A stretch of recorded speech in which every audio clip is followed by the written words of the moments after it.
যখন আমরা ওইখানে স্পটে গেলাম, স্পটে ফার্স্ট পর্যায়ে হচ্ছে একটা গ্রুপ যায় আমাদের, তারা যায় হচ্ছে ওইখানে যে লুটপাট হচ্ছে, যেটা আমরা খবর পাই, ওই লুটপাটটা থামাইতে যায়। তো আমি এরপরে যাই, ওই গ্রুপটা পাঠানোর পরে আমি যে যাই দেখি ওরা অলরেডি মানে যারা লুটপাট করে তাদের থামাইতেছে, এবং এলাকার কিছু মুরব্বী ওইটা দেখতেছিল। তো আমি তাদের বললাম যে আপনারা কেন থামাইতেছেন না লুটপাট গুলো।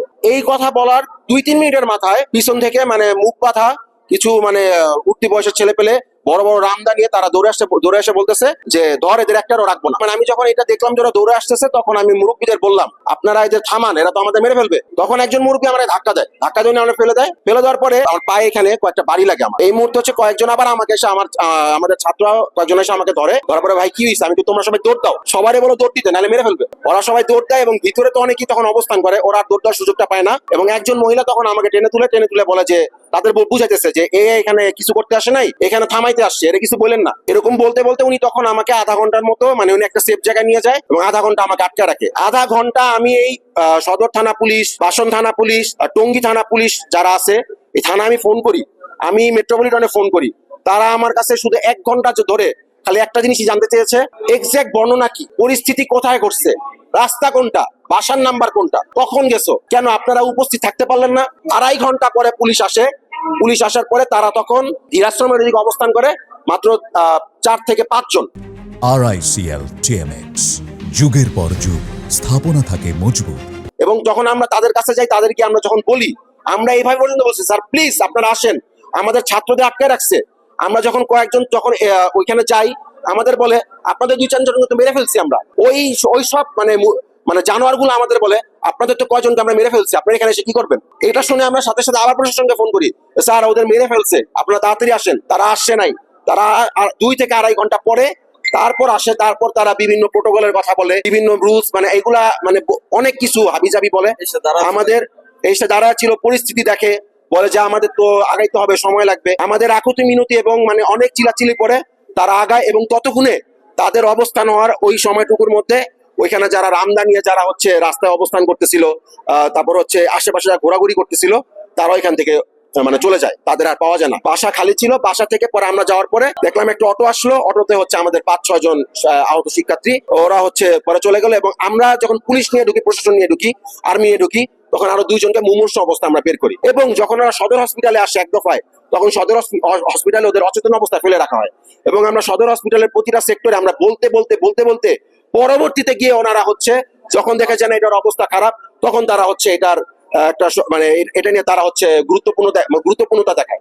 প্রশাসন আজকে যে অবহেলাটা দেখালো, এই অবহেলাটা না দেখালে আজকে আমাদের শিক্ষার্থীরা এতটা হয়তো না। আমাদের শিক্ষার্থীরাই এই শিক্ষার্থীরাই আপনাদের এখনো টিকায় রাখছে। আপনাদের বোঝা উচিত ছিল, আমরা যদি চাই আপনারা টিকতে পারবেন না।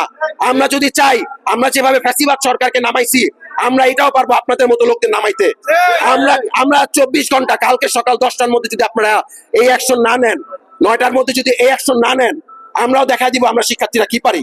তখন বলতে পারবেন না যে তোমরা ভুল কিছু করছো। আমরা আপনাদের ভুল দেখা দিব এবং আপনাদের ভুল দেখানোর ক্ষেত্রে আমরা আমাদের কার্যক্রম করব।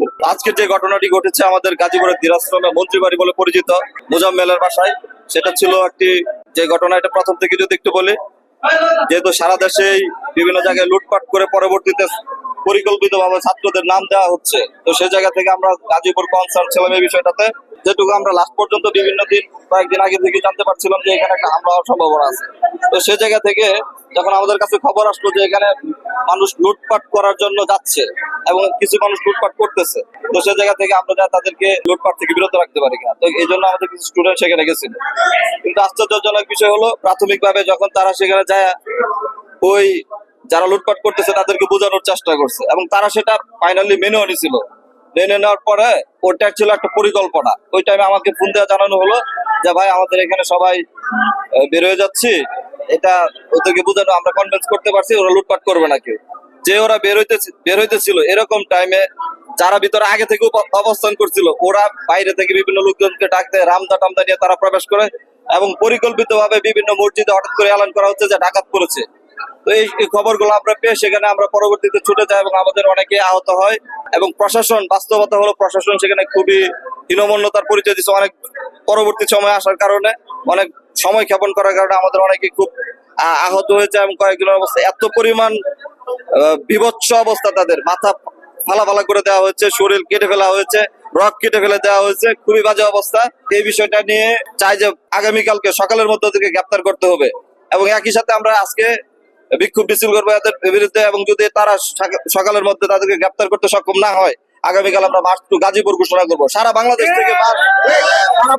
থেকে মানুষ এখানে এসে এই ফ্যাসিবাদের দুষ্টদেরকে নির্মূল করে ছাড়বে ইনশাল্লাহ। সাধারণ শিক্ষার্থীদের উপর হামলার খবর পেয়ে গাজীপুর সদর মেডিকেল জাতীয়তাবাদী ছাত্রদল একটি অংশ চলে আসছি, এবং আহতদের সুচিকিৎসার জন্য আমরা চেষ্টা করতেছি, ডাক্তারদের সঙ্গে পরামর্শ করছি, বিভিন্ন অ্যাম্বুলেন্স খবর দেওয়া হয়েছে। আমরা আসলে মূল ঘটনা এখনও জানি না, বাংলাদেশে বিচার বিভাগ আছে, তারা মূল ঘটনা উদ্ঘাটন করবে। সাংবাদিকবৃন্দ আপনারা আছেন, মূল ঘটনা কি আপনারা উদ্ঘাটন করবেন। আমরা চাই হামলা যারাই করুক এর সুষ্ঠু বিচার হোক, এবং জাতীয়তাবাদী ছাত্রদল সর্বদা শিক্ষার্থীদের পাশে আছে। আপনারা মিডিয়ার মাধ্যমে এটা সাধারণ শিক্ষার্থীদের জানিয়ে দিবেন। আর জাতীয়তাবাদী ছাত্রদল এই হামলার তীব্র নিন্দা জানাচ্ছে, পাশাপাশি দোষীদের দৃষ্টান্তমূলক শাস্তির ব্যবস্থা যাতে করা হয়, এটা আমি বাংলাদেশ বর্তমান সরকার যারা আছে, প্রধান উপদেষ্টা সহ উপদেষ্টা যারা মণ্ডলী যারা আছে তাদের কাছে অনুরোধ রাখবো।